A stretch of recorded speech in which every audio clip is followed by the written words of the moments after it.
What is the issue of alcohol? A lot of the people have concerns regarding the alcohol that is applied on the body and on the clothes. It's not pure alcohol. It is perfume mixed with alcohol. So they say, can we pray? Is it najis?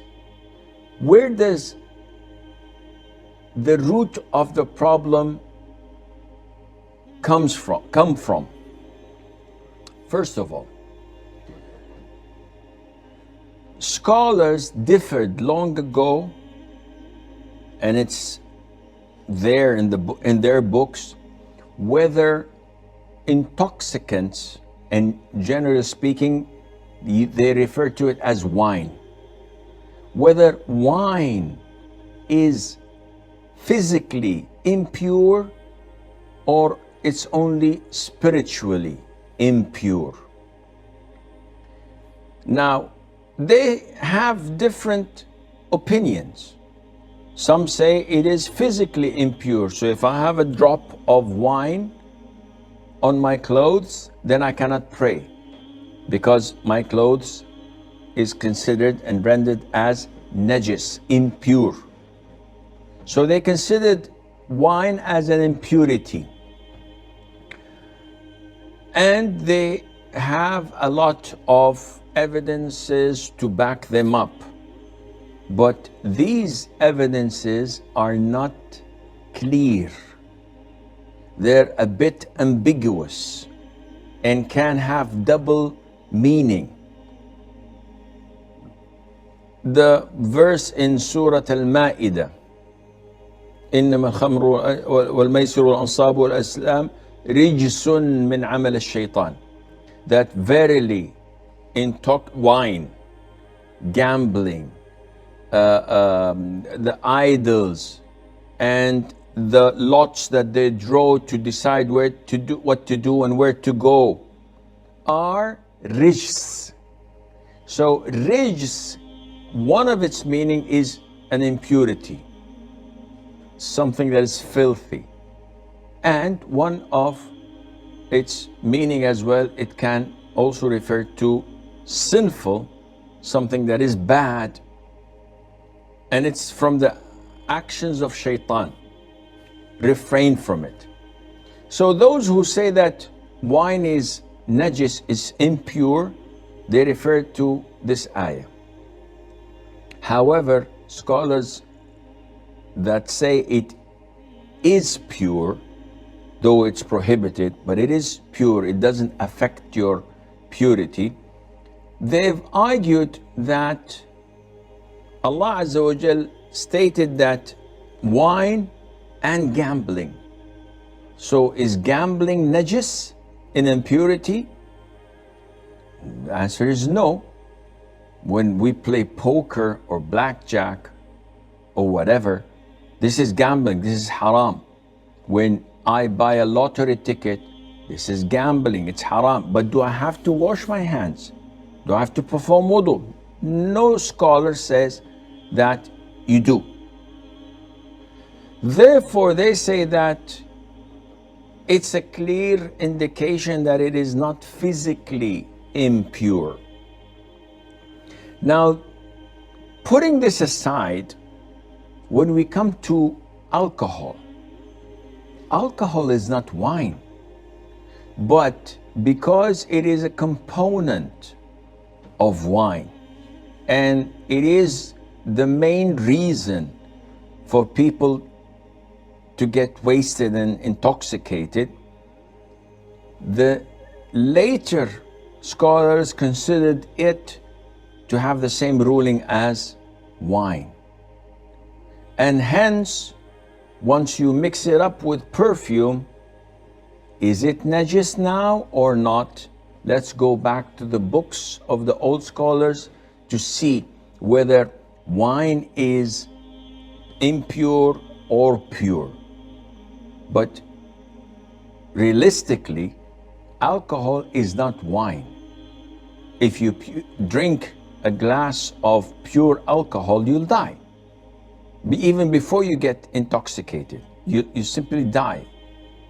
So coming to the other side, when the scholars stated that it is pure, they have backed their opinion with a number of different evidences. One of them, the hadith of Anas, may Allah be pleased with him, and that is when the final ayah was revealed in prohibiting wine totally, because we know that there were 3 stages for wine prohibition.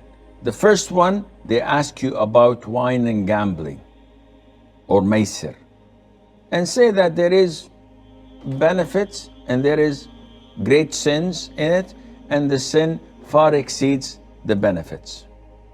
So this is prohibition number 1. It's not prohibited, but you should not do it. Then stage 2, when Allah Azza wa Jal stated that you must not pray in a state of intoxication until you realize and understand, until you are conscious of what you are saying.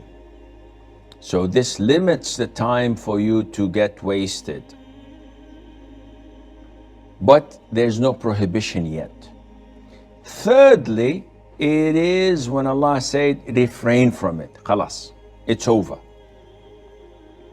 So the scholars use this as an evidence, because Anas ibn Malik said when this ayah was revealed, immediately all the companions spilled out the wine they had in the skin bags, and the streets of Medina were flooded with wine that ran like rivers.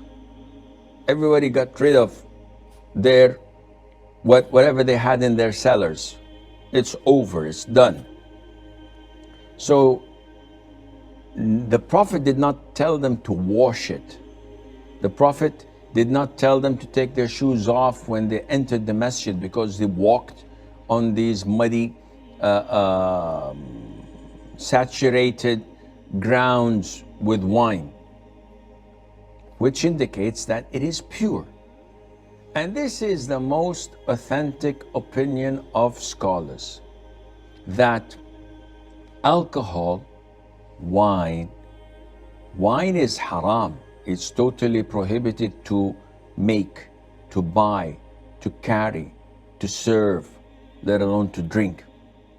Now, wine and alcohol are not impure. They are pure in the sense that if you have a drop, if you touch it, you don't have to perform wudu or to wash yourself or to wash your hands.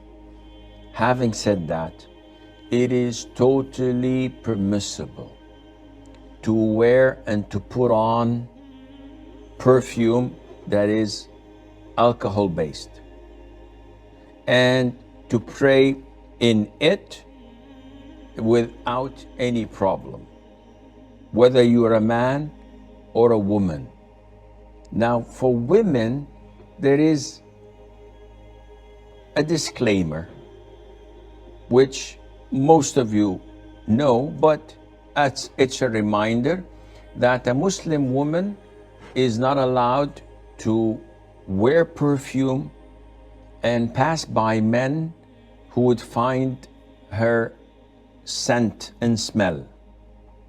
The Prophet said, ﷺ, whoever goes out of her home wearing perfume and passes by men who would smell her fragrance, then she is like a fornicator, like an adulteress, which is a major sin. Why is that? Simply because men are easily affected by whatever a woman puts on.